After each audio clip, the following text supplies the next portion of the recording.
ये जो मैप अभी आप देख रहे हैं स्क्रीन पर, ये बताता है उन देशों के बारे में जहां कभी ना कभी तख्ता पलट हुए हैं। अभी बांग्लादेश में भी ऐसा ही तख्ता पलट हुआ है। वहां की पार्लियामेंट पर लोगों ने कब्जा कर दिया। बांग्लादेश की पीएम रही शेख हसीना के घर पर भी लोगों ने कब्जा कर दिया। शेख हसीना को देश छोड़ना पड़ा और अभी वो इंडिया में है। दोस्तों, बांग्लादेश में तख्ता पलट तो आपके सामने है, लेकिन दुनिया में ब्राजील और बोलीविया जैसे देश भी हैं जहां एक बार नहीं बल्कि 20-20 बार सेना ने तख्ता पलट किया है।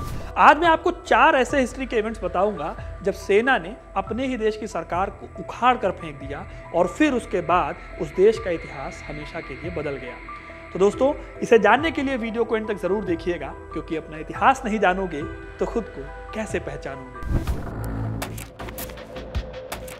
दोस्तों, अभी जो बांग्लादेश में तख्ता पलट हुआ है, तो आपके लिए ये जानना भी जरूरी है कि बांग्लादेश में कोई पहला तख्ता पलट नहीं है। बांग्लादेश ने देश बनने के 5 साल बाद ही तख्ता पलट देख लिया था, अपना पहला तख्ता पलट। 1971 में जब जंग हुई और बांग्लादेश बना, तो इस लड़ाई के सबसे बड़े नेता शेख मुजीबुर रहमान को पीएम बनाया गया। जब वो पीएम बने थे, तब देश की हालत युद्ध के चलते बहुत ज्यादा खराब हो गई थी। इसलिए उन्होंने अपने देश के डेवलपमेंट पर बहुत ज़्यादा फोकस करना शुरू किया। देश के राष्ट्रपति होने के नाते उनका सारा फोकस केंद्रीय राजनीति पर था, लेकिन धीरे धीरे उनके खिलाफ गुस्सा बढ़ने लगा। मुजीबुर ने लोकल लेवल पर इलेक्शन नहीं कराए थे, फिर उन पर सरकार में भाई भतीजावाद करने के आरोप भी लगने लगे। फिर 4 साल बीतते बीतते कई ऐसे ग्रुप्स खड़े हो गए जो कि मुजीबुर रहमान के विरोध में उतर गए। इसमें सेना के कुछ अधिकारी भी शामिल थे। 15 अगस्त 1975 को बांग्लादेशी सेना के कुछ जूनियर अधिकारियों ने राष्ट्रपति भवन पर टैंक लेकर हमला कर दिया। इस अचानक हुए हमले में पहले बेगम मुजीब को गोली मारी गई, फिर बारी आई उनके दूसरे पुत्र जमाल की। उनकी दोनों बहुओं को भी नहीं बख्शा गया और यहाँ तक कि उनके सबसे छोटे बेटे 10 साल के रसेल मुजीब को भी मौत के घाट उतार दिया गया। इसके बाद मुजीबुर रहमान को भी गोली मार दी गई। उनके परिवार से उनकी सिर्फ 2 बेटियां थीं जो जिंदा बच गई, क्योंकि वो उस वक्त जर्मनी में थी। मुजीब की हत्या के बाद उन्हें बांग्लादेश वापस आने से बैन कर दिया गया। दोस्तों, मुजीबुर रहमान की इन्हीं 2 बेटियों में से एक बेटी का नाम था शेख हसीना, जिनकी सरकार का अभी तख्ता पलट हुआ है, जिसके बारे में आप न्यूज में देख रहे हैं हर रोज। दोस्तों, मुजीब की हत्या में बांग्लादेश की अवामी लीग के लोग थे और सेना के कुछ बड़े अफसर शामिल थे। इन लोगों में से एक थे खोंडाकर मुश्ताक अहमद, जो मुजीब की हत्या के तुरंत बाद बांग्लादेश के राष्ट्रपति बन गए। 1977 में फिर एक और तख्ता पलट हुआ। इस तख्ता पलट के बाद सेना के जनरल जियाउर रहमान ने खुद को देश का राष्ट्रपति घोषित कर दिया। अपने पिता की खोई हुई विरासत को संभालने के लिए शेख हसीना वाजेद ने लंबी राजनीतिक लड़ाई लड़ी। उन्हें देश की जनता का लगातार सपोर्ट भी मिला। 1996 में जाकर वो पहली बार बांग्लादेश की पीएम बनी थी। तब कहीं जाकर बांग्लादेश के हालात सुधरे थे।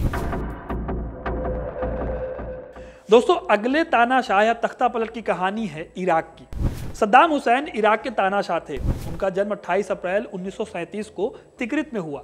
जब सद्दाम सिर्फ 22 साल के थे, तब उन्होंने इराक की पैन अरब बाथ पार्टी ज्वाइन कर ली थी। ये पार्टी उस वक्त अरब में नेशनलिज्म का अभियान चला रही थी। 1962 में इसी पार्टी की बदौलत पहली बार इराक में मिलिट्री रिवोल्ट हो गया। सद्दाम ने भी इस विद्रोह में बढ़ चढ़कर हिस्सा लिया था। इराक के ब्रिगेडियर थे अब्दुल करीम। उन्होंने राजशाही को उखाड़ फेंका और सत्ता अपने कब्जे में कर ली। हालांकि 6 साल बाद 1968 में सद्दाम हुसैन और जनरल अहमद हसन अल बकर ने मिलकर ब्रिगेडियर अब्दुल करीम की सत्ता को खत्म कर दिया। इसके बाद दोस्तों, सद्दाम हुसैन ने धीरे धीरे अपनी ताकत बढ़ाई और साल 1979 में जनरल अहमद हसन को भी मजबूर कर दिया इस्तीफा देने में और खुद प्रेसिडेंट बन गए। साल 2003 तक सद्दाम इराक के तानाशाह बने रहे। तानाशाह को दोस्तों अपनी कुर्सी जाने का बहुत डर होता है। सद्दाम हुसैन को भी ये डर था, इसलिए अपनी कुर्सी बचाने के लिए प्रेसिडेंट बनते ही उन्होंने कई लोगों को मरवा दिया। उसने अपने 68 पॉलिटिकल राइवल्स को एक ही महीने के अंदर मरवाया, फिर 22 लोगों को फांसी दे दी। सद्दाम हुसैन ने अपने देश को ईरान के साथ युद्ध में झोंक दिया। 8 साल तक ये युद्ध चला और इस दौरान 2.5 लाख से भी ज्यादा लोग मारे गए। वैसे सद्दाम हुसैन के साथ कभी अमेरिका और कुवैत खड़े थे, उनके दोस्त थे, लेकिन जब कुवैत पर ही सद्दाम ने हमला कर दिया तो उसके बुरे दिन शुरू हो गए। आखिर में 30 दिसंबर 2006 के दिन सद्दाम हुसैन को सरेआम फांसी दे दी गई। दोस्तों, तख्ता पलट के इतिहास में सबसे बड़े नामों में से एक नाम है मुअम्मर अल गद्दाफी का। 1942 में लीबिया में पैदा हुआ Gaddafi lieutenant colonel Jamal Abdel Nasser को अपना हीरो मानता था। Lieutenant colonel Jamal Abdul Nasser ने 1952 में ही इजिप्ट की राजशाही को खत्म कर दिया था। नासेर के ही नक्शे कदम पर चलते हुए गद्दाफी ने भी लीबिया की आर्मी को ज्वाइन कर लिया था। आर्मी में रहते हुए उसने अपना एक प्री ऑफिसर नाम से ग्रुप बनाया। इस ग्रुप के सभी मेंबर्स एक फंड बनाकर उसमें पैसा इकट्ठा करने लगे। फिर आता है 31 अगस्त 1969। आधी रात में इन लोगों ने ऑपरेशन जेरूसलम शुरू कर दिया। लीबिया के दूसरे सबसे बड़े शहर बेनगाजी के बरका छावनी में गद्दाफी की एंट्री हुई और आर्मी ऑफिसर पर हथियार तान दिए गए। इस तरह से गद्दाफी ने बिना खून बहाए बेनगाजी पर कब्जा कर लिया। जब ये सब हो रहा था तब लीबिया के राजा इदरिस देश में ही नहीं थे, वो तुर्की गए थे अपना इलाज करवाने। गद्दाफी के शहर पर कब्जा करने की जब खबर मिली तो उन्होंने लीबिया जाने का इरादा ही छोड़ दिया। 1 सितंबर 1969 को विद्रोहियों के साथ मिलकर गद्दाफी ने राजा इदरिस की सत्ता पर कब्जा कर लिया और सेना प्रमुख की शपथ ले ली। दोस्तों, इस टाइम पर गद्दाफी सिर्फ 27 साल का था। जिस टाइम पर गद्दाफी के हाथ सत्ता आई उस टाइम पर अमेरिकन और ब्रिटिश सैन्य ठिकाने थे जो कि लीबिया से हेल्प लेते थे। गद्दाफी ने इन सबको बंद करने का हुक्म दिया। पहले गद्दाफी को लीबिया की जनता ने समर्थन दिया था कि उन्हें आज़ादी मिल जाएगी, लेकिन गद्दाफी के आने के 42 साल बाद तक भी लीबिया के लोगों की आज़ादी का सपना एक सपने की तरह ही रह गया। 2011 आते आते हालात इतने बदल गए कि गद्दाफी अपने ही लोगों को घर में घुसकर मारने की धमकी देने लगा। हालांकि इस धमकी के बाद वो खुद बेघर हो गया था क्योंकि उसके ऊपर नाटो सेना का खतरा था। यही नहीं, खुद उसके देश की जनता भी उसके खून की प्यासी थी।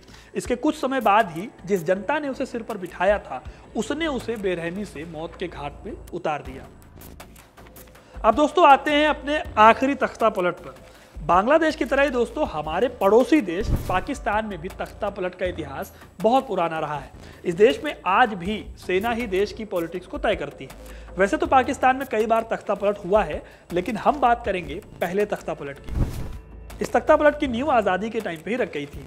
1947 में पाकिस्तान आज़ाद हुआ और उसके अगले ही साल जिन्ना की मौत हो गई। इस दौरान पाकिस्तान का संविधान लिखा नहीं जा सका।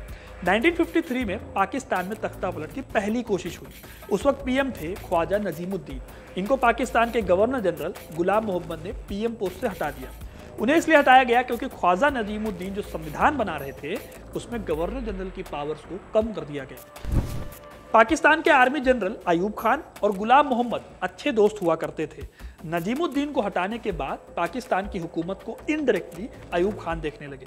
इसी बीच 1956 में इस्कंदर मिर्जा पाकिस्तान के राष्ट्रपति बने। इस्कंदर ने अयूब खान की हरकतों को खूब शह दी। इसका नतीजा ये हुआ कि अयूब खान ने 1958 में इस्कंदर मिर्जा को ही सत्ता से हटाया और पाकिस्तान में मार्शल लॉ लागू कर दिया।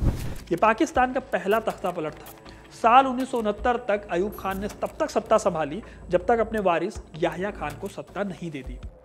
इस तरह दोस्तों पाकिस्तान में आर्मी के शासन का जो बीज बोया था अयूब खान ने, वो परवेज मुशर्रफ को सत्ता से हटाने के बाद जाकर खत्म हुआ।